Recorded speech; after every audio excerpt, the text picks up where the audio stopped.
Early American literature friends. This is a video designed to guide you through Washington Irving's story, Rip Van Winkle. And hopefully it will give you some sense of the three parts of that story. There's really three parts to the story. There's the beginning, and it sort of establishes Rip and his situation with his wife and his family and how he doesn't want to work, and his wife is constantly after him, constantly bothering him as this sort of henpecked husband. That first section. That section leads to him wandering into the woods and discovering the man carrying the keg on his back. Then you get the middle section, which is the ghost section, the bowling with the ghosts of Henry Hudson section. It's been Rip falling asleep, Rip sleeping for 20 years, that middle supernatural section. Then there's the end section. Rip comes back after 20 years. He's been asleep, supposedly. He's been asleep for 20 years in the mountains, supposedly. And so you get that end section where he comes back. The American Revolution has happened. King George III has been replaced by George Washington. The United States, now the United States instead of the British colony. Rip also comes back and discovers his wife has recently died, and so he gets the rest of his life in freedom. Both the freedom of the United States, the newly formed country, but also he's free from his wife. He gets to go home with his daughter and live with her family. Doesn't have to work anymore. Doesn't have to deal with his wife anymore. So you get the coming home on election day, which emphasizes how much the world has changed. The country has changed because it's election day. They're electing a leader. You get that scene where Rip's, says he's allegiant to King George, and everybody thinks he's a Tory, which was what they would have called a British loyalist and a spy. Rip finally is made to understand that the country has changed. There's been this revolution. And then he is free. He is free and independent, the thing that he had wanted before he went into the wood, up into the mountains, in the Catskill Mountains, and fell asleep. So this really sets you up to understand that this story is both a personal story about Rip and these sort of supernatural interactions, but also a story about how quickly the world changed and the country changed in 20 years. The time period that Rip sleeps, Washington Irving uses to suggest how quickly the world changes over those 20 years, that within a generation, the world changes completely. I want to talk just for a second about Irving himself. Because Irving is he's the first American writer who is able to make a living and support himself with his writing. He's the first American writer who is taken seriously outside of America. Your other European writers take him seriously, like Sir Walter Scott and Mary Shelley and Charles Dickens. He lives after the War of 1812, which is sort of, if you're familiar, the second war that the United States fights against the British. The British try to take the United States back. Irving serves very briefly and doesn't see combat, but serves very briefly in the War of 1812, and it is after that he goes to Europe. He writes both Rip Van Winkle and Sleepy Hollow, the two things he is most famous for now, in 1819 and 1820, while he is living in England. His family finances are sort of destroyed by the War of 1812, and he is trying to rebuild his career and support himself with his writing. Both of these books are featured in the sketchbook of Geoffrey Crayon. Geoffrey Crayon is this person that he adopts, this sort of character that he creates and adopts as this sort of collector of American folklore stories, including Rip Van Winkle and Sleepy Hollow, like I said, which are the two things he's most famous for now. They both explore the upstate, up the Hudson River area of New York State, the area north of New York City, which has this long history, and you get it in Rip Van Winkle of it has these layers of history because it has the early Dutch settlers, then it's taken over by the British colonists, and then it's plays an active role in the American Revolution. And so he's playing with the sort of layers of that history too, and the way that you get those layers in this story with the Henry Hudson sailors and the sort of explorers, and then the Dutch colonists, and then the British colonists, and then of which Rip is the last generation of those British colonists, and then ending with the United States and the beginning of the United States. So you get all those, he sneaks all those layers into this story too by getting in Henry Hudson, and then like all these other Rip's friends, like Van Bummel and those people, Peter Stuyvesant, all of those people who connect you back to the Dutch layer of it. You see Irving there, like I said. He came back to the United States and passed away in the United States. But he wrote most of these stories with the encouragement of Sir Walter Scott, who said, look, what you need to do is take America, this new country, and give it its own folklore. And you might even like plug in some European folk tales and some like European ghost tales and take them and transplant them into the America. And it was this genius idea for Irving that freed him to write things like Rip Van Winkle and Sleepy Hollow and those kinds of things. And so the first section of Rip Van Winkle, the Rip Van Winkle unhappy husband constantly being bothered by his wife, trying to hang around and smoke with his friends in front of the hotel. A big chunk, about half of the story, is devoted to that part. But Irving gets you into the story. He doesn't show you Rip Van Winkle first. He shows you the Catskill Mountains and the village where Rip Van Winkle lives at the foot of it. Because he sets you, if you know the Catskill Mountains, they are about an hour north of New York City. They are these mountains that are alongside the Hudson River. Whoever's made a voyage up the Hudson must remember the Catskill Mountains. They are a dismembered branch of the great Appalachian family and are seen away to the west of the river, swelling to a noble height. And he makes the mountains seem sort of magical and capable of like these supernatural things. At the foot of these fairy mountains, there he is, the fairy mountains. He's suggesting that like magical, mysterious things can happen in these mountains, like what happens later in the story with Rip Rip going up into this dry creek bed, finding this sort of hollow in the mountains. You get the ghost of Henry Hudson and his crew. Henry Hudson was an early explorer who discovered the Hudson River. It's what he's named for. But then eventually there was a mutiny and he was abandoned and almost certainly died in Canada, in Hudson Bay. At the foot of those fairy mountains, the voyager may have described the light smoke curling up from a village whose single roofs gleam. And so you get the Catskill Mountains, then you get the village, and then that focuses you get a narrow and narrow focus until in that same village and in one of those very houses, while the country was yet a province of Great Britain. So he's fixing you in time. Irving, who's writing this in the 1820s, the American Revolution is a generation by 40 years in the past, but he's setting you in time, like 40 or 50 years in the past. There lived many years since, while the country was yet a province of Great Britain, a simple, good-natured fellow of the name of Rip Van Winkle. And all of the third paragraph of this story, that in that same village paragraph, is devoted to setting up Rip Van Winkle and his troubled relationship with his wife, who is constantly on him. Rip Van Winkle doesn't like to work. He helps his friends, he helps his neighbors, but he doesn't want to work on his own farm.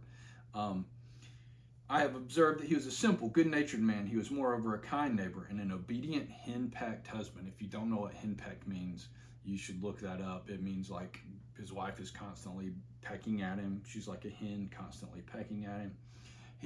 Everybody likes him. He's everybody's friend, but his wife is constantly after him. The most memorable part of that, their tempers doubtless are rendered pliant and malleable in the fiery furnace of domestic tribulation and a curtain lecture. If you don't know what a curtain lecture is, this goes back to the time when most beds were poster beds that has those high rails on them, and so that you could close the curtains on. This is especially useful if you had lived in a small house, so you go to bed and close the curtains on your bed and have at least a little bit of privacy.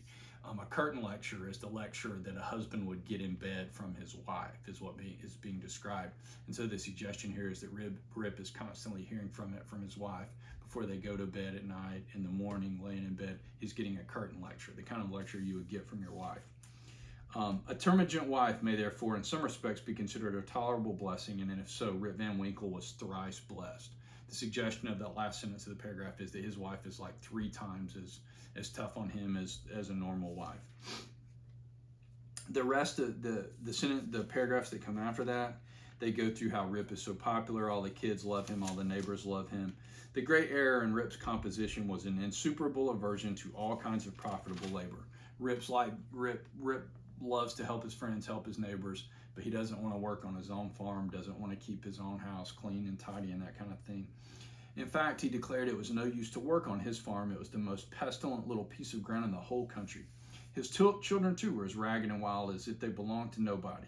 And this sets you up. You meet his son and his daughter who come back at the end of the story after his wife has died. You see them as adults. Rip Van Winkle, however, is one of those happy mortals who'd rather starve on a penny than work for a pound. If left to himself, he would have whistled life away in perfect contentment, but his wife kept continually dinning in his ears about his idleness, his carelessness, and the ruin he was bringing on his family. There is that. Rip is perfectly happy, just taking it easy, kind of flowing, going with the flow in life, but his wife keeps after him, stays after him to do something. That transitions you to how his favorite thing to do is go sit in front of the hotel in town and hang out with his friends. Rip's sole domestic adherent was his dog Wolf, and then you get him sitting around. For a long while, he used to console himself when driven from home by frequenting a kind of perpetual club of the sages, philosophers, and other idle personages of the village that held its sessions on a bench before a small inn designated by a portrait of His Majesty George III. There you get King George III, the last English king before he is the King of England during the American Revolution. They used to sit in the shade of a long, lazy summer's day. The opinions of this junto were completely controlled by Nicholas Vedder, a patriarch of the village. You get Van Bommel, Nicholas Vedder, all of Rip's friends who sit around. They become important later in the story because they're all, when he comes back down from the mountain, comes back to town, they're all gone. A part of the world has changed. But his wife even comes to find him sitting with his friends and is like, come back home, come to work. So the hotel, Rip isn't even safe at the hotel from his wife. He can't hang around his friends without his wife coming after him and still getting after him.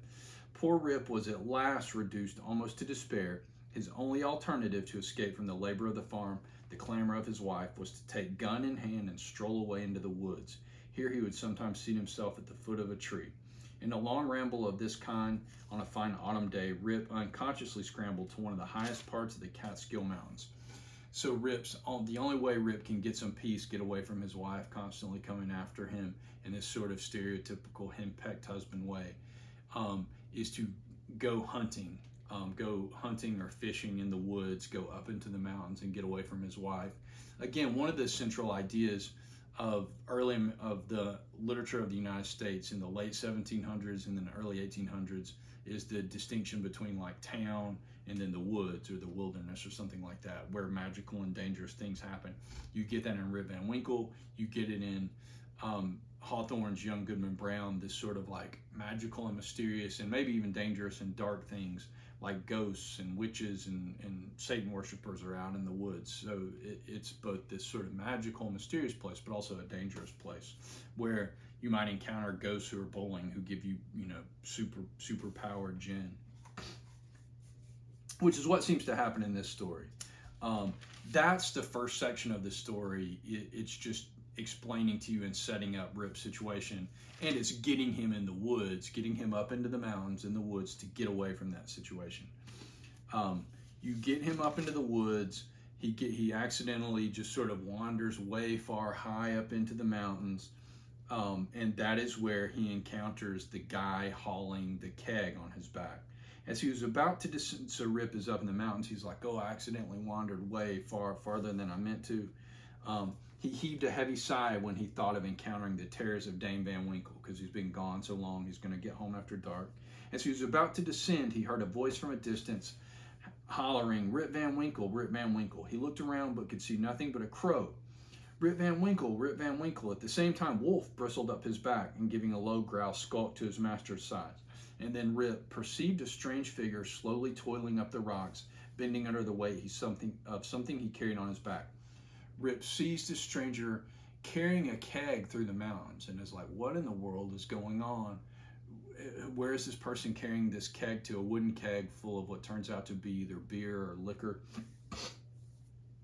But Rip, because of his sort of friendly disposition, his sort of inclination to help his friends and neighbors, goes down to this guy and helps him carry the keg up to wherever he's carrying it to.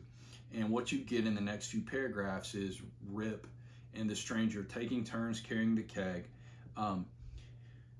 Though the former marveled greatly what could be the object of carrying a keg of liquor up this wild mountain, yet there was something strange and incomprehensible about the unknown that inspired awe and checked familiarity. Um, they take turns carrying the keg.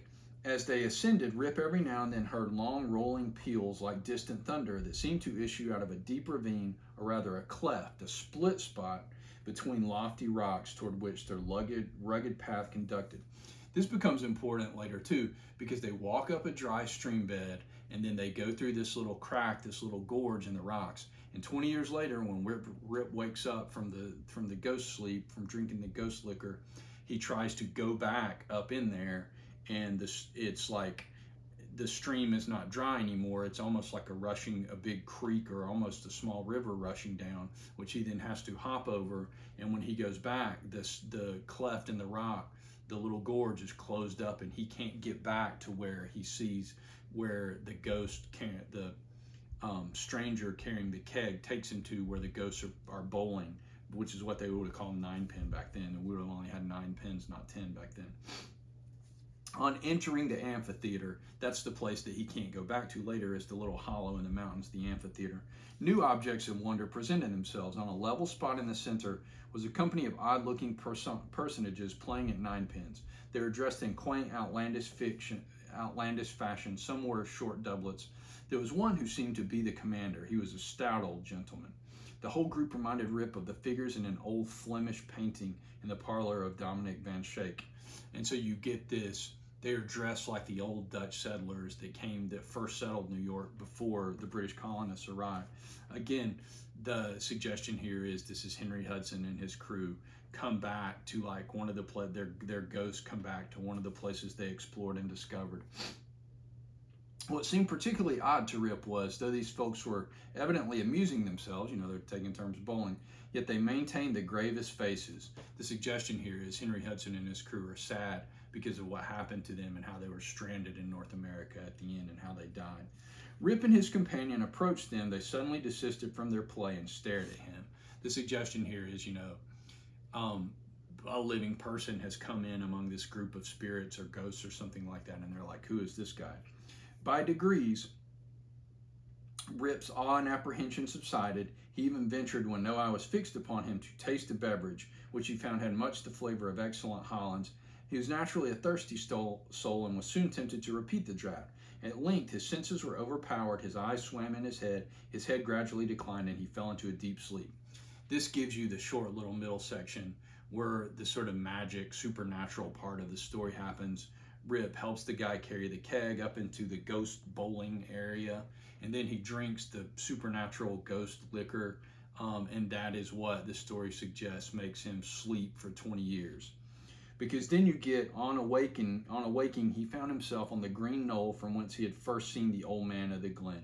So he wakes up not in the hollow in the mountains, but where he first saw the guy carrying the keg. He wakes up back where he almost turned back and went back home, and where he first saw the guy carrying the keg into the mountains. So he's back where he started.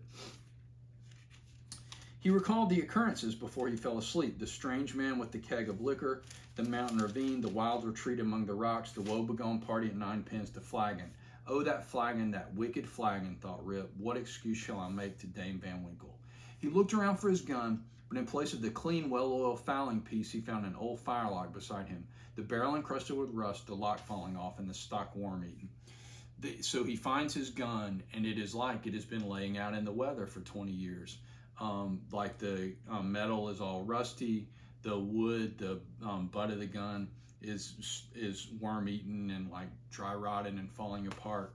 This is the first in a long sequence of things that like the world has changed.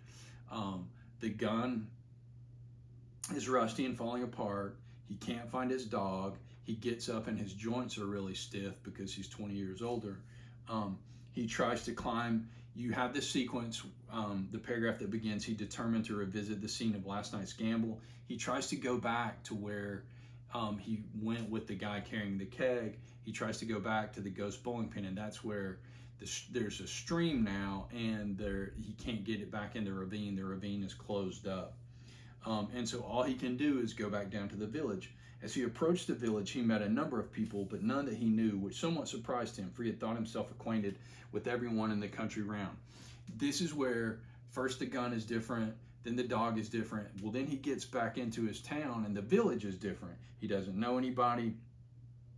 He had now entered the outskirts of the village. A troop of strange children ran at his heels. He doesn't know any of the kids, and he used to always play with all the kids. And then it was with some difficulty he found the way to his own home. Well, he goes to his own house. The roof's falling in. Everything's falling apart. It's abandoned. So even his own house is different. And so like you're getting this cumulative effect of the gun is different, the dog is different, the village is different, his house is different. There's this long sequence of things. He now hurried forth and hastened to his old resort, the little village inn, but it too was gone. A large rickety wooden building stood in its place with great gaping windows. So he goes back to where he used to hang out with his friends, the little hotel in town, and it is gone, and a new building has been put. Mended with old hats. Over the door was painted the Union Hotel by Jonathan Doolittle. Instead of the great tree that used to shelter the quiet little Dutch inn, there was now reared a tall naked pole with something on top that looked like a red nightcap, and from it was fluttering a flag on which was a singular assemblage of stars and stripes. All this was strange and incomprehensible. He recognized on the sign, however, the ruby face of King George, but even this was metamorphosed. The red coat was exchanged for one of blue and buff. A sword was stuck in the hand instead of a scepter.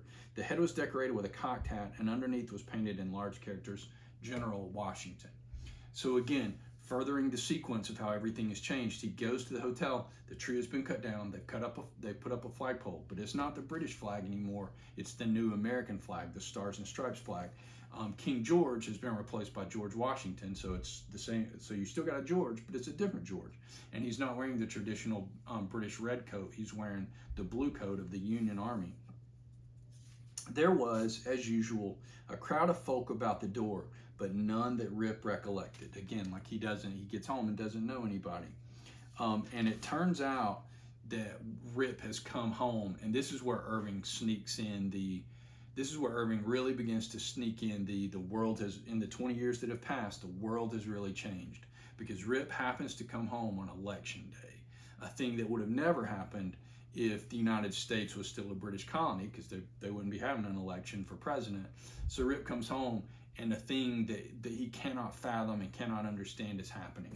That is where you get the interaction that ends with people run up to Rip and are like, "What are you doing? Why did you show up here with a gun?" And Rip says, "I am a poor, quiet man, a native of the place, and a loyal subject of the king. God bless him." And of course, everybody here who has just lived through the American Revolution is like, "This is a British spy. Get him out of here. Who is this guy? Get him out of here."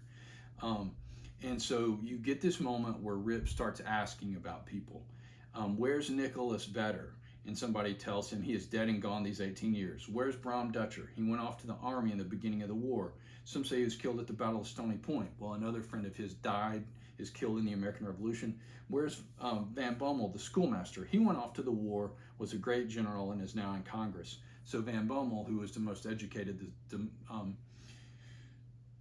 the most educated of them, the schoolmaster, has now survived the war and become part of the new United States government. Rip's heart died away at hearing these sad changes in his home. What interrupts this sequence of people who are dead and gone? Where's everybody that I knew? Oh, they're all dead and gone. What finally interrupts that is this sequence, and you might want to remember this for the exam. Rip says, "God knows," he exclaimed at wit's end, "I'm not myself, I'm somebody else." And so all of this, my gun has changed, my dog has changed, my house has changed, the inn has changed, the village has changed. It all culminates in Rip saying, "I'm not myself, I'm somebody else. That's me yonder. No, that's somebody else. Got into my shoes." And it's actually his son, grown up, that he's looking at, of course. "I was myself last night, but I fell asleep on the mountain. They've changed my gun, and everything's changed, and I'm changed, and I can't tell what's my name or who I am." So it's all this disorientation has finally made Rip Van Winkle feel like, I don't even know who I am anymore.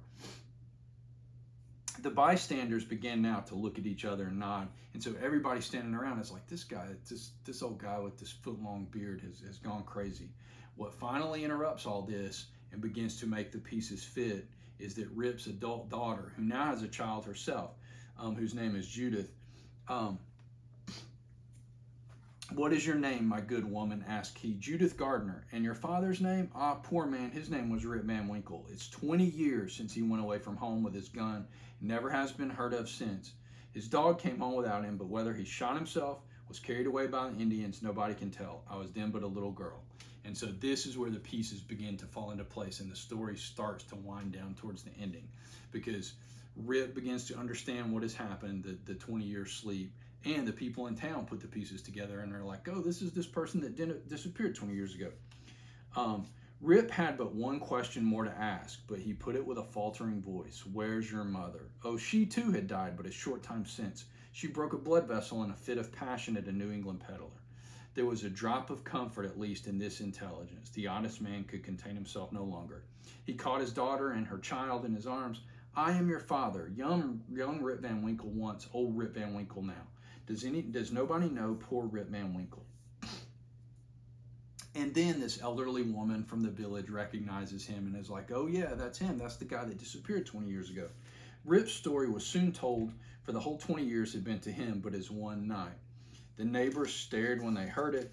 Some were seen to wink at each other and put their tongues in their cheeks. The self-important man in the cocked hat, who when the alarm was over had returned to the field, screwed down the corners of his mouth and shook his head, upon which there was a general shaking of the head throughout the assemblage. What you were getting in that paragraph is the suggestion that Rip Van Winkle tells this wild story about ghosts and being asleep in the mountains for 20 years. The suggestion here is that the truth is that Rip Van Winkle ran away to get away from his wife and hid or went somewhere else. And when he heard that his wife had finally died, he comes back to town and is like, "All right, I'm free now. I can go back to town." And to cover just having run away to get away from his wife, and to be free and independent from his wife, he makes up this story about the ghost of Henry Hudson and drinking the ghost liquor and falling asleep in the mountains. It was determined, however, to take the opinion of old Peter Vanderdonk, who was seen slowly advancing up the road. He was a descendant of the historian of that name. Peter was the most ancient inhabitant of the village and well versed in all the wonderful events and traditions of the neighborhood. He recollected Rip at once and corroborated his story in the most satisfactory manner. He assured the company it was in fact handed down that the Catskill Mountains had always been haunted by strange beings, that it was affirmed that the great Henry Hudson, the first discoverer of the river and country, kept a kind of vigil there every 20 years with his crew of the Half Moon. That's the crew who is eventually abandoned in Canada. To make a long story short, the company broke up, returned to the more important concerns of the election. So everybody's like, "All right, we've sorted this out. Let's go back to having the election." Rip's daughter took him home to live with her. She had a snug, well-furnished house and a stout, cheery farmer from her husband. Rip now resumed his old walks and habits. He soon found many of his former cronies, and having nothing to do at home and being arrived at that happy age when a man can do nothing with impunity, he took his place once more on the bench at the inn door and was reverenced as one of the patriarchs of the village in a chronicle of the old times before the war. So again, Rip is this connection to the old times. Rip's sleep bridges the old times, pre-American Revolution, to the new times and the new world that has been created by the Revolution. It was some time before he could get into the regular track of gossip or be made to comprehend the strange events that had taken place. How there had been a Revolutionary War. The country had thrown off the yoke of old England, and instead of being a subject of His Majesty King George, he was now a free citizen of the United States. Rip was in fact no politician, but there was one species of despotism under which he had long groaned, and that was petticoat government. That's a really important sentence here, because for Rip, the person, of course, is important in a larger social sense, that like there's been a revolution and the world has changed and there's a new country that didn't exist before, the United States. But that doesn't matter to Rip, the person. What matters to him on a personal level is he has freedom and independence, but it didn't come from the American Revolution. It came from his wife being gone. He is free of petticoat government.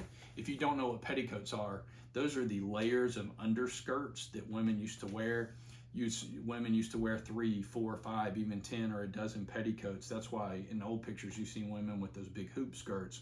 What held those skirts up was all the layers of petticoats under them. So petticoat government is like the government of your wife, or the woman who tells you what to do. And now Rip is free of petticoat government. He cares less about George Washington and the United States and the new government. What matters to him is not, the freedom of the United States. What matters to him is his personal freedom from his wife. He's free of petticoat government. That matters much more to him than whoever's picture is on the wall at the hotel at the inn, whether it's King George or George Washington. He doesn't care whose picture is up there and who's president and how the government has changed. He cares about being free of his wife and her government. Happily, that was at an end. He had got his neck out of the yoke of matrimony, and he could go in and out whenever he pleased without dreading the tyranny, not the tyranny of King George, but the tyranny of Dame Van Winkle.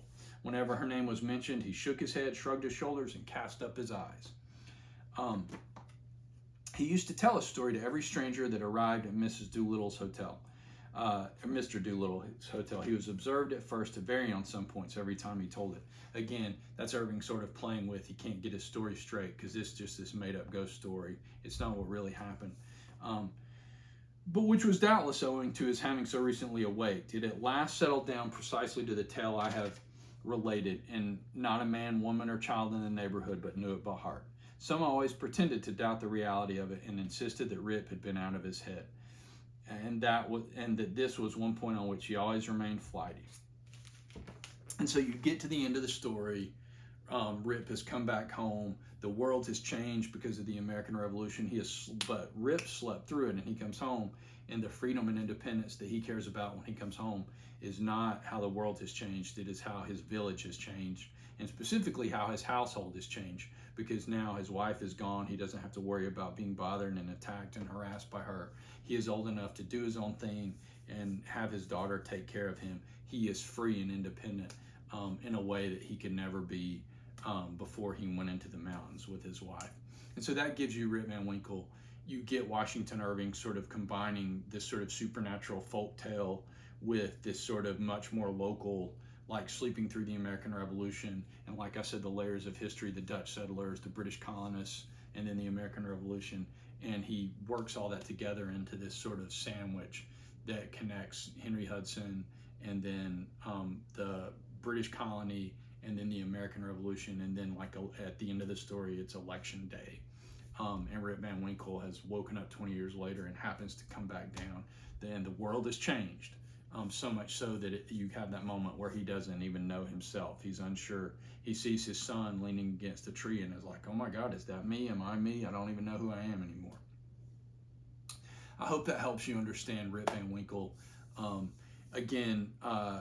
Rip Van Winkle is one of the more famous parts of American literature. Rip Van Winkle and Sleepy Hollow, those are Washington Irving's most famous stories. He wrote many other stories. His two books of collections, and this comes from the second one, are the big things he is famous for. But Irving is important too, because he gives us this connect. He's, like I said, he's the first American writer who is able to make a living as a writer, able to support himself. He's the first American writer that Europeans recognize as like a real authentic American writer, a real authentic producer of literature. And he sort of gives birth and credibility to all the American writers who come in the 20, 30, 40 years afterwards. He is an important connection because he is friends with a bunch of famous British writers.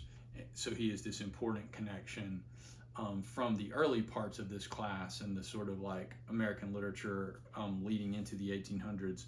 He gives you this bridge from the earliest little scrapings of American literature into like the first real rush of American literature, like Edgar Allan Poe, Melville, Hawthorne, James Fenimore Cooper, all those people. He's an important bridge connecting those people of the 1830s, 1840s, 1850s.